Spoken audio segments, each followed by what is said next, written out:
Hello friends, Suresh स्वदेशी। आज जो वीडियो रिलेटेड है वो है NCERT syllabus, book geography, chapter 6 major landforms of the earth. अर्थात पृथ्वी पर पाई जाने वाली अलग अलग प्रकार की जो संरचनाएं हैं, भू संरचनाएं हैं, उनके बारे में हम इस चैप्टर में पढ़ने जा रहे हैं। तो चलिए स्टार्ट करते हैं। The surface of the earth is not the same everywhere.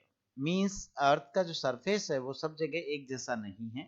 Means different different types, अलग अलग प्रकार का ये पाया जाता है।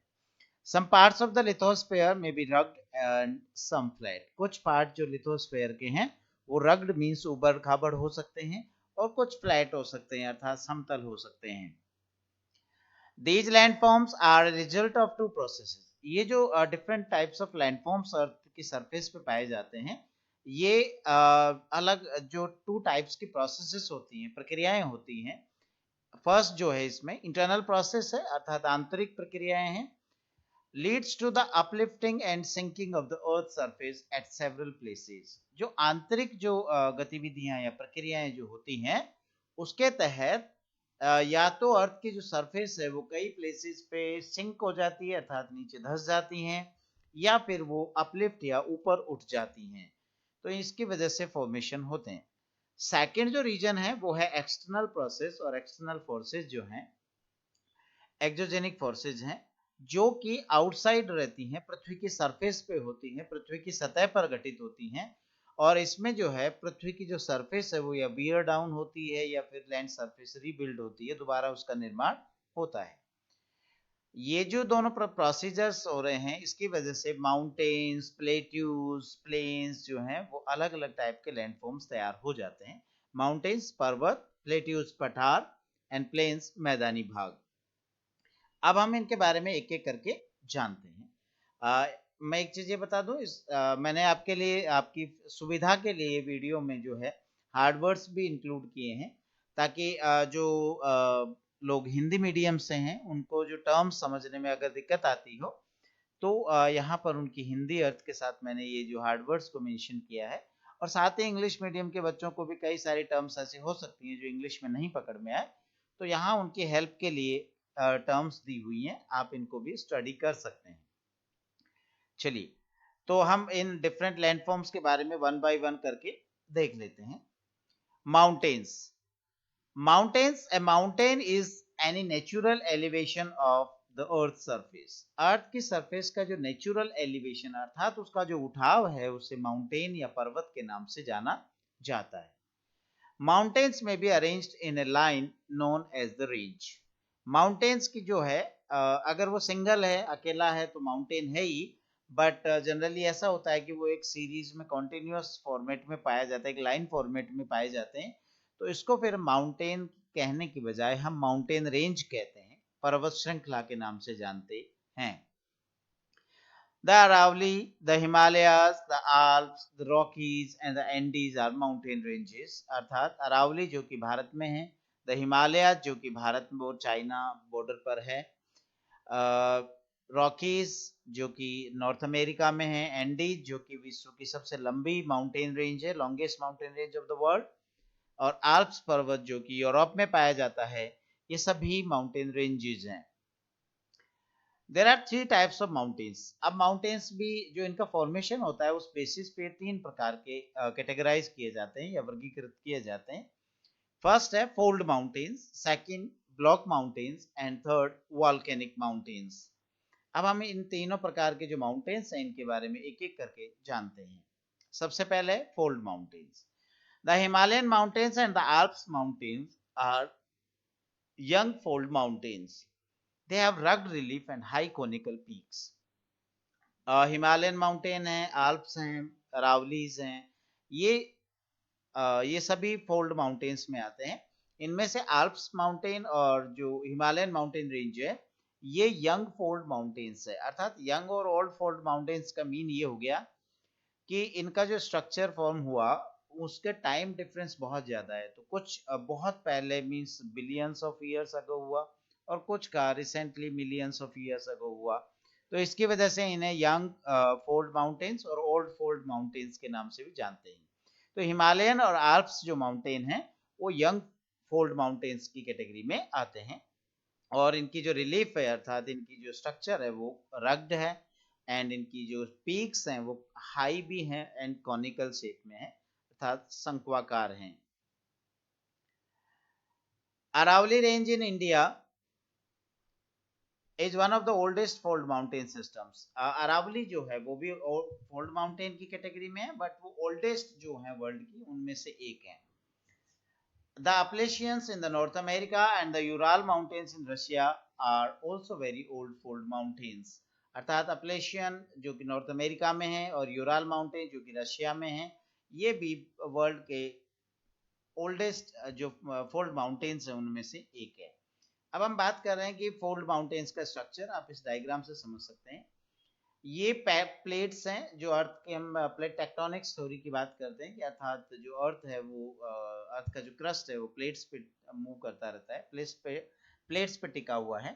तो यहाँ जब एक प्लेट दूसरी प्लेट के नीचे सबमर्ज करती है, यहाँ आप देख रहे हैं सबमर्जर हो रहा है इस प्लेट का इस प्लेट के नीचे, तो ये जो सबमर्जर हुआ है इसकी वजह से यहाँ पर ये जो लैंड एरिया सरफेस एरिया जो हाई एलिवेशन में आ जाता है अर्थात वो ऊपर की ओर उठ जाता है, और इस उठाव के कारण ये जो पर्वत या माउंटेन जो स्ट्रक्चर हुआ इन्हें फोल्ड माउंटेन्स कहा जाता है। चलिए एक जानकारी और ले लेते हैं छोटी सी। हिल और माउंटेन में क्या डिफरेंस है। Hill is a land surface that rises higher than the surrounding area, अर्थात ये मोर देन 200 मीटर्स का हो सकता है और लेस देन 600 मीटर्स होता है, तो इसे हिल के नाम से जाना जाता है। और अगर यही एलिवेशन मोर देन 600 मीटर्स है तो फिर हम इसे माउंटेन के रूप में कह सकते हैं। Now the second type of mountains, block mountains. These are created when large areas are broken and displaced vertically। Block mountains का फॉर्मेशन कब होता है, जब बड़ा एरिया, एक बहुत बड़ा पोर्शन जो है वो टूट जाता है, सेपरेट हो जाता है और वो डिस्प्लेस होके वर्टिकली या तो डाउन चला गया है या अपलिफ्ट हो रहा है, दोनों में से कोई भी एक सिचुएशन होती है। अर्थात डाउन भी चला गया तो बाकी का जो रिमेनिंग एरिया है वो ऊपर रह जाता है। तो इस तरीके से जो माउंटेन्स बनते हैं या माउंटेन लाइक स्ट्रक्चर्स बनते हैं उन्हें ब्लॉक माउंटेन्स के नाम से जाना जाता है। अब इसमें भी दो स्ट्रक्चर्स आप देख पा रहे हैं, आप इस डायग्राम में देख सकते हैं कि जो ऊपर उठा हुआ हिस्सा जो रह गया है उसे होस्ट के नाम से जाना जाता है, और जो पोर्शन सिंक डाउन हो गया है वो ग्रेबन के नाम से जाना जाता है। लोवर्ड ब्लॉक्स, जो अपलिफ्टेड ब्लॉक्स हैं वो होस्ट हैं एंड लोवर्ड ब्लॉक्स हैं graben. The examples of such mountains are the Vosges mountains and the Rhine valley in Europe. इसके एग्जांपल्स हैं। ये नॉर्मल फॉल्ट है और यहाँ से ये अपलिफ्ट हुआ, ये सिंक हुआ और ये जो बने ये ब्लॉक माउंटेन्स हैं। Now the third type of mountains is volcanic mountains, अर्थात वॉल्केनिक इरप्शन जो होता है, ज्वालामुखी विस्फोट जो होते हैं उनकी वजह से जो लावा अर्थ की सरफेस के बाहर आने के बाद डिपॉजिट होता है, जमा हो जाता है और धीरे धीरे करके ये माउंटेन का शेप ले लेता है। इसकी इन्हीं माउंटेन्स को वॉल्केनिक या ज्वालामुखीय पर्वत के नाम से जाना जाता है। ये जो है वॉल्केनिक एक्टिविटी से बनते हैं। Examples of such mountains are Mount Fujiyama in Japan and Mount Kilimanjaro in Africa. ये माउंट फुजियामा जो है जापान में है वो भी वॉल्केनिक माउंटेन का टाइप है, और जो माउंट किलिमंजारो है जो कि अफ्रीका की हाईएस्ट माउंटेन पीक है, ये भी जो है वॉल्केनिक इरप्शन की वजह से बनता है।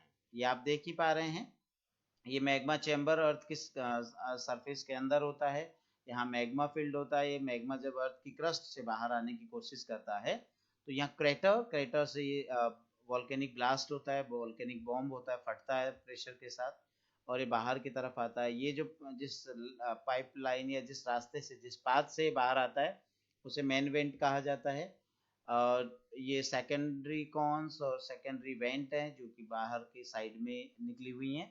और ये जो लावा आप देख रहे हैं, लावा बाहर की तरफ आकर के जब माउंटेन के शेप में डिपॉजिट होता है और इस पूरी सरफेस को ऊपर की तरफ उठाता है तो ये माउंटेन जो बना इसे ही हम वॉल्केनिक माउंटेन के रूप में जानते हैं।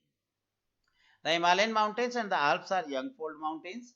The Aravalli range in India is one of the oldest fold mountain systems. Block mountains are created when large areas are broken and displaced vertically, and volcanic mountains are formed due to volcanic activity जैसे कि Mount Kilimanjaro in Africa। तो ये different जो types of mountains थे वो हमने देखा। Now the second landform जो कि प्लेट्यू के नाम से हम जानते हैं, पठार जिसे हिंदी में कहते हैं, तो ये क्या है इसके बारे में जान लेते हैं। A plateau is an elevated flatland. ये भी एक elevated portion होता है, ऊपर उठा हुआ portion होता है, बट ये फ्लैट लैंड है, कॉनिकल शेप में ना होकर के फ्लैट लैंड के रूप में होता है। It is a flat top table land, इसको फ्लैट टॉप टेबल लैंड भी कह सकते हैं, standing above the surrounding area. ये अपने आसपास के एरिया से थोड़ा सा ऊपर उठा हुआ होता है। ए प्लेट्यू में हैव वन और मोर साइड्स विद स्टीप स्लोप, इसकी जो है एक साइड स्टीप ही हो सकती है, स्टीप स्लोप वाली होती है, ढाल वाली हो सकती है, या एक से ज्यादा साइड्स भी ढाल वाली हो सकती हैं। The Deccan प्लेटू is one of the oldest plateaus of the world. Deccan plateau जो कि इंडिया में सिचुएटेड है, ये वर्ल्ड के ओल्डेस्ट प्लेट्यूज में से एक है। The Tibet plateau is the highest plateau in the world. इस ये जो इंडिया के नॉर्थ में जम्मू कश्मीर के ऊपर की तरफ जो है डेक्कन प्लेट्यू है, और ये वर्ल्ड का हाईएस्ट प्लेट्यू है, जिसकी हाइट जो है लगभग 4000 टू 6000 मीटर्स की है, और इसे रूफ ऑफ द वर्ल्ड या विश्व की छत के नाम से भी जाना जाता है। The African plateau is famous for gold and diamond mining. African plateau जो है उसे जो कीनिया और उसके नेबरिंग कंट्रीज में फैला हुआ है, ये गोल्ड और डायमंड माइनिंग के लिए फेमस है। साथ में हम ये भी जान लें कि प्लेट्यूज जो हैं वो मिनरल्स के बहुत अच्छे डिपॉजिट्स होते हैं, और ये पूरे वर्ल्ड में डिफरेंट मिनरल्स यहाँ पर माइनिंग की जाती है। The lava plateaus are rich in black soil. जो लावा की वजह से जो प्लेट्यूज फॉर्म होते हैं वो ब्लैक सोइल में रिच होते हैं, और ये जो ब्लैक सोइल होती है ये फर्टाइल होती है और एग्रीकल्चर के लिए बहुत अच्छी मानी जाती है। Now the third form of land form, plains, मैदान। Plains are larger stretches of flat land. ये फ्लैट लैंड के बहुत दूर दूर तक एरिया में फैली हुई फ्लैट लैंड को हम प्लेन्स के नाम से जानते हैं। Some plains are extremely level while others may be slightly rolling and undulating. कुछ प्लेन्स वर्ल्ड में ऐसे हैं जो कि काफी हद तक वो लेवल हैं, अर्थात समतल पाए जाते हैं, जबकि बाकी के कई सारे ऐसे हैं जो कुछ रोलिंग हैं या उबड़ खाबड़ अंडुलेटिंग फॉर्मेट में पाए जाते हैं। Plains are generally thickly populated regions of the world. यहाँ पर रेजिडेंशियल कंडीशंस बहुत अच्छी होती हैं, एग्रीकल्चर का जो स्कोप बहुत अच्छा होता है, एनिमल हस्बेंड्री इजीली की जा सकती है, कंस्ट्रक्शन वर्क्स अच्छे से किए जा सकते हैं, इसीलिए यहाँ पर पॉपुलेशन जो है बहुत थिकली सिचुएटेड होती है, अर्थात बहुत अधिक लोग यहाँ रहते हैं। Most of the plains are formed by rivers and their tributaries. अब प्लेन फॉर्मेशन किससे हुआ? ये ट्रिब्यूटरीज या रिवर्स के द्वारा किया जाता है, अर्थात रिवर्स जो हैं वो इरोजन करती हैं, जो हाईलैंड्स हैं उनको इरोड करती हैं, और जो लोलैंड्स हैं उनमें डिपॉजिट करके उनको लेवल करने का काम करती हैं। In India, the Indo-Gangetic Plains are the most densely populated region of the country. India में हम बात करें तो इंडो गैंगेटिक प्लेन्स जो हैं, अर्थात गंगा और ये गंगा और यमुना रिवर का जो प्लेन है, जो कि ब्रह्मपुत्र रिवर भी बना रही है, और ये पूरा का पूरा ये जो आप देख रहे हैं ये इंडो गैंगेटिक प्लेन के नाम से जाना जाता है। तो ये बहुत थिकली पॉपुलेटेड है, जहाँ की उत्तर प्रदेश बिहार वाला जो पोर्शन है, वेस्ट बंगाल वाला जो पोर्शन है, इसी में इंक्लूड किया जाता है। और ये जो पोर्शन है इसमें पॉपुलेशन बहुत हाई लेवल पर है, जैसे उत्तर प्रदेश की पॉपुलेशन इंडिया में सबसे ज़्यादा रहती है, और जबकि राजस्थान जो कि एरिया वाइज सबसे लार्जेस्ट स्टेट है, लेकिन पॉपुलेशन में वो उत्तर प्रदेश से काफ़ी पीछे है। Landforms and the people. अब लैंडफॉर्म जो है और उनका लोगों के साथ क्या कनेक्शन है, क्या संबंध है, उनके बारे में हम जानते हैं। Human habitation is found on different kinds of landforms. Human habitation तो सभी फॉर्म्स में पाया जाता है, जैसे कि हम बात करें तो माउंटेन्स में भी है, प्लेट्यूज में भी है, और प्लेन्स में भी है, बट पॉपुलेशन जो है इनमें अलग अलग होती है। सबसे ज़्यादा जो पॉपुलेशन पाई जाती है वो प्लेन्स में पाई जाती है, उसके बाद plateaus and then mountains. Mountains are generally not thickly यहाँ पॉपुलेटेड, यहाँ पर पॉपुलेशन बहुत कम होती है, but plains are the regions where the thick population is found. Sometimes natural calamities such as earthquakes, volcanic eruptions, storms and floods cause widespread destruction. Natural calamities अर्थात जो प्राकृतिक जो आपदाएं आती हैं, जैसे कि भूकंप, अर्थक्वेक भूकंप, वॉल्केनिक इरप्शन अर्थात ज्वालामुखी विस्फोट, स्टॉर्म्स यानी तूफान, फ्लड्स यानी बाढ़ आती हैं, तो इनकी वजह से बहुत बड़े एरियाज में, बड़े क्षेत्रों में डिस्ट्रक्शन, विनाश हो जाता है। The land is precious. जी मिट्टी को हम बहुत कम तवज्जो देते हैं, बट ये बहुत प्रेशियस वैल्यूएबल होती है और हमें इसको वेस्टफुल मैनर या वेस्ट नहीं करना चाहिए। Construction work of any type should not be carried on fertile land. जो लैंड्स फर्टाइल हैं वहां पर कंस्ट्रक्शन वर्क कम करना चाहिए, जबकि हम लोग ज़्यादा उसको वेस्ट करते हैं। Also we should not throw garbage on land. इसके अलावा हम लैंड पे जहाँ देखे वहाँ हमारी इच्छा हो जाती है वहीं के गार्बेज फेंक के स्पॉइल करते हैं, सॉइल पॉल्यूशन करते हैं, लैंड पॉल्यूशन करते हैं, और इसकी वजह से जो है जो फर्टाइल लैंड्स हैं वो वेस्ट हो जाती हैं, बैरन लैंड्स में कन्वर्ट हो जाती हैं, जो कि एक बहुत बड़ा लॉस होता है। तो हम सबका दायित्व क्या बनता है?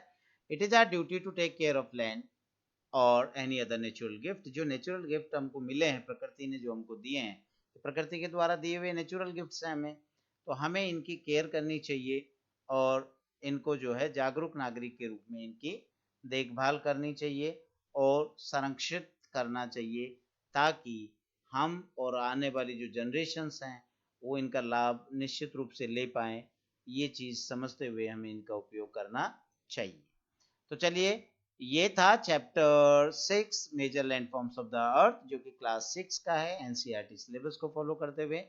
और आई होप, मुझे उम्मीद है कि आपको ये समझ में आया होगा, इसका जो कंटेंट है वो क्या कहना चाहता है, क्या संदेश आप तक पहुंचाना चाहता है, वो बात मैंने आपसे करने की कोशिश की है और उम्मीद करता हूँ आपको समझ में आई होगी। Thank you very much.